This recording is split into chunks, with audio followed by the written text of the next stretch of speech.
So as I was saying here, we're on page 300. We're looking at biaxial loading from two different directions. There's a brace in the Benton center for the wall there. You could look at the forces and the members and then look at this plate. Very likely a little square element on that plate would see loading from two different directions. Same thing with this gusset plate that joins those truss members together. If you did the truss analysis and found whether those members were in tension or compression, you could look at how they're pushing and pulling, and that would lead to a loading on a little element in the plate. So let's look at this and kind of break this down on page 300. So let's say we have a flat plate in the XY plane and we're loading these forces on it, and I got F1, 2, 3, and 4. What we can do is when we do our analysis for our design, it kind of depends on what the situation is, but we usually end up with these standard design equations that we can use to analyze this. And what we can do is zero in on a little element here and find the normal stresses and the shear stresses that act on it. And we're going to get to that later when we do some of the standard conditions that we run into, but for now we'll just kind of take that as a given. So we're going to look at the overall forces acting on an object, something like that, and from that we can do an analysis of a little element there in two dimensions. So we generally take the x-axis to the right, the y-axis up, the z-axis comes out of the page, although the z-axis is generally unloaded. So if we know the loading condition on our object, we can pull that down to here and then look at those stresses acting on an element. So what I'm showing there is sigma x, sigma y, tau xy, and tau yx. And that's how we would analyze the element. Okay. Now let's look at the nomenclature, how we define these things. Sigma x is the normal stress pulling on that plane. Sigma x goes in the x direction. Same thing with sigma y. It pulls on that vertical plane, pulls up or down in the y direction. Now the shear stress has two subscripts on it. So let's look at the first one.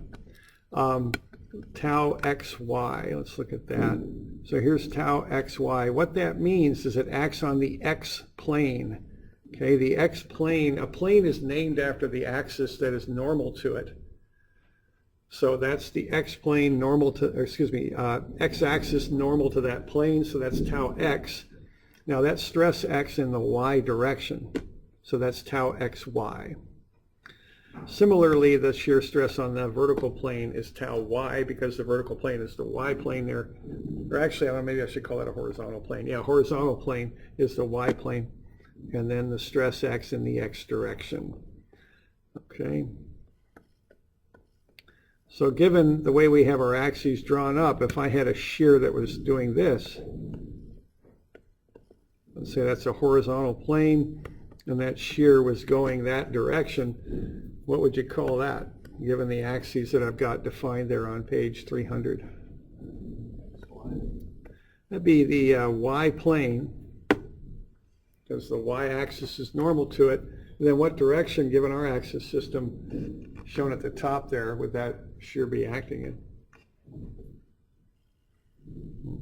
That'd be coming in and out of the page. Okay. Be z. Okay. So that would be tau yz, because it's on the y plane, because as we have our axes drawn up on the top of page 300, that would be the y-axis is normal to the plane, and then it would be, that stress would be parallel to the z-axis, so that would be tau yz. Okay, so that's how the shear nomenclature works.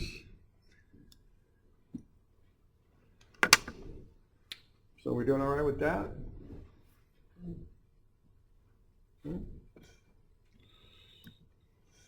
Now we got sign conventions as we've gone over. Normal stress pulling, which would be tension, is positive. Compression, which is pushing, is negative. Okay, the shears then are based on a sign convention that's similar to the moment sign convention from statics. If the shears would rotate an element counterclockwise, they're positive. Okay. And if it would rotate an element clockwise, it's negative. So I think of having a board that I could just nail into the wall, but still free to rotate. And then if I apply shears to it, like that, those shears would spin that board counterclockwise. That would be positive. Okay, that's how I'm coming up with that. That's the sign convention for shear.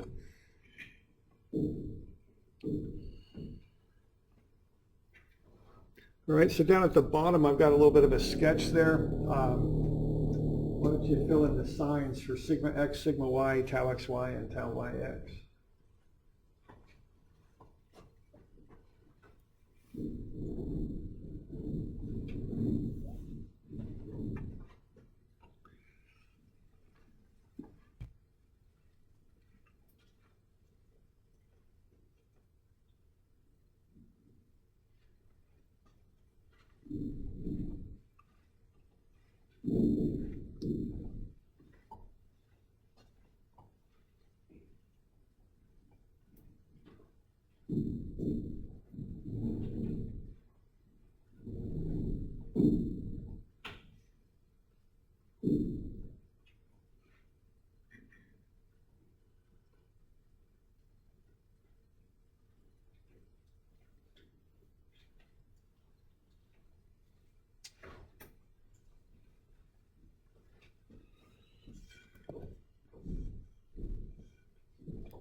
Okay, sigma x looks kind of positive there.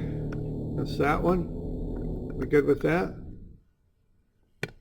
Sigma y is that because sigma x is pushing, sigma y, or excuse me, pulling. Sigma x is pulling, it's tension. Sigma y is pushing, it's compression. Are we okay with that?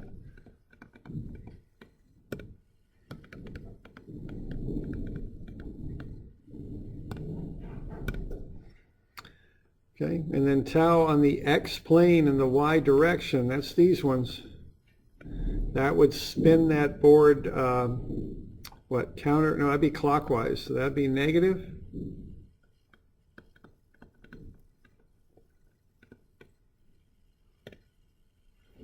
And then the last one would be the shears here.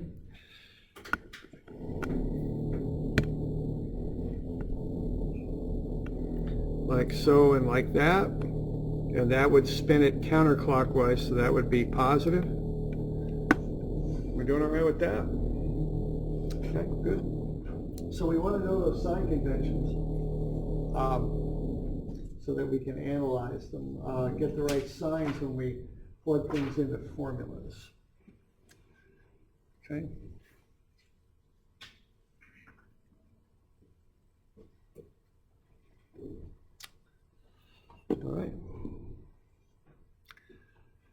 All right, now the next thing let's look at is let's look at these elements and analyze them for equilibrium, because what we're looking at are little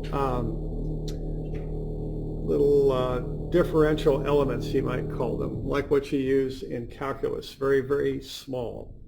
So what we have is a little element there that's shown that has a width of dx and a height of dy, and then has these stresses acting on it. This first one, I'm just looking at the normal stresses. Now remember, a stress is force over area. So sigma is P over A. So if I want the force, I take the stress times the area. So if I look at the sigma x's, the normal stresses on the x plane acting on that element, sigma x to the right would be times an area of dy and dz. That would be this area that it acts on right there. Well, then I would also have sigma x to the left on the other side that would be acting over the same area. So the areas cancel. So for a little differential element, like what we would come up with in calculus. Sigma x to the left is sigma x to the right. They're equal. Okay. And I can use the same argument to show that sigma y up is sigma y down. Okay? So the normal stress up is equal to the normal stress down. Now the shears, if I just look at the shears, I could do a sum of fx and set that equal to 0. Again, because what I know is these little differential elements are in equilibrium. They're part of a larger piece that's in equilibrium, so they're in equilibrium as well. Okay. So what I'm going to have here is tau yx to the left. Okay. That will be times the area over which it acts, which is dx times dz. And that's going to be negative because it's going to the left. And then what's going to balance that out for equilibrium will be tau yx to the right, which will have the same area that it acts on, dx dz. So the dx dz's cancel out, and what I end up with is the shear on the top is equal and opposite to the shear on the bottom. By a similar argument, I can have the shear to the left is equal to the shear to the right. They're equal and opposite. Okay? So I get up and down there. Sorry, I'm pulling out the wrong one. So this shear will be equal and opposite to that one. So tau yx left equals tau yx right, and tau xy up equals tau xy down. Okay. Now the last little thing that I can look at here is how, if I could also do an equilibrium analysis of this element by taking a moment about one of the corners. Let's use the lower left-hand corner. Call that point A. Now if I look at the forces caused by these stresses, these two are going to zero out because they go right through A. They don't cause a moment about A. But the one on the top and the one on the right will. So what I'm going to have here for this one is tau yx, that's the stress. The area over which it acts is dx dz, that's the area. Now the moment arm for that would be this arm right here, which is dy. That's the moment arm. Now that's going to be balanced out as far as moments go by tau xy, that'd be the stress, times dy dz, that's the area over which it acts, because stress times area is force. And then the moment arm for that one will be right there, which will be dx. Now these little differentials aren't in the same order, but they're the same ones. There's dx, dy, and dz for both of them. So again, that'll cancel. And what we end up with is tau yx equals tau xy. All right. So what we end up with then, when we have a little differential element that we're dealing with, is that the shears will be equal on all four sides but have different directions. Okay? So that shear top and bottom will have opposite directions. The shear left and right will have opposite directions. But also the two pairs of shears will twist the element in opposite directions. For the one on the left here, the top shears yx twist counterclockwise. The shears left and right twist clockwise. It's the opposite for this one. The top and bottom shears twist clockwise. The shears left and right twist counterclockwise. So what this means is the shears on an element are always equal and they meet in the opposite corners, either the upper left, lower right, or the upper right, lower left. Is this only for something with the same dimensions, or like a rectangular oblong shape would be different? If it was rectangular oblong, it would be different, but we're down at like a little calculus level, so we're going to force it to be square, okay? Because we're down at a microscopic calculus level. Okay. So the shears are everywhere equal and they meet in the opposite corners. Either, I think of it as northwest, southeast, and northeast, southwest. That's how I think about it. Okay. And then the normal stresses, the opposite pairs will be equal. So the sigma y's will equal each other and the sigma x's will equal each other. Now sigma y does not necessarily equal sigma x, but the sigma y's equal each other and the sigma x's equal each other. All right?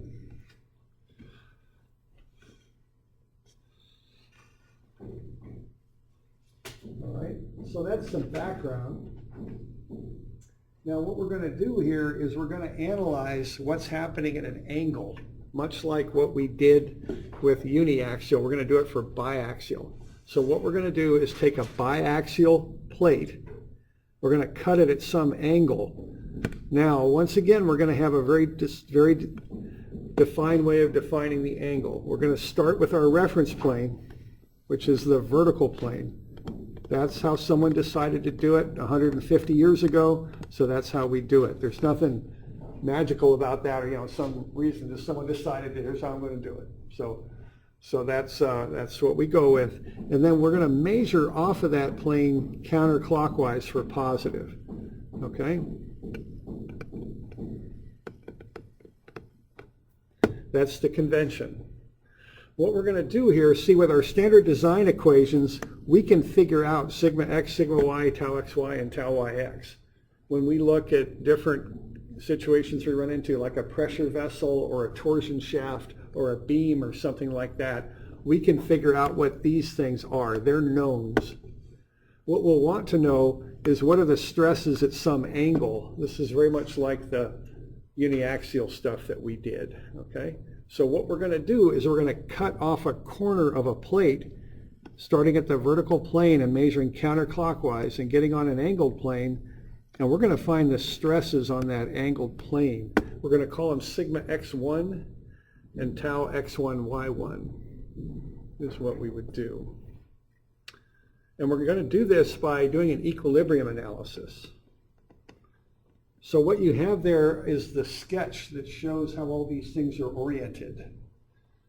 And that we're going to use that to do our equilibrium analysis. We're going to use an inclined axis system, x1 and y1, and we're going to sum the forces in those different directions. That's how we're going to do this. This is very much like the uniaxial approach that we took. Now what we're going to do, we're going to call this will be our reference area here. We're going to call that ds for that area, using a bit of trigonometry and knowing that this angle here is the reference angle. This area then would be whatever that area of the angled face is, ds times cosine theta. So that will be the area of this edge. The area of this edge over here will be ds times the opposite, sine theta. Okay, so that's the area.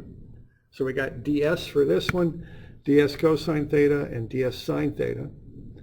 Then what we're going to do is take the stress and multiply it by the area, okay? And that's how we'll get the force when we do our equilibrium analysis. So here I have my unknown sigma x1. I'll multiply that by ds. Multiplying it by ds turns it into a force.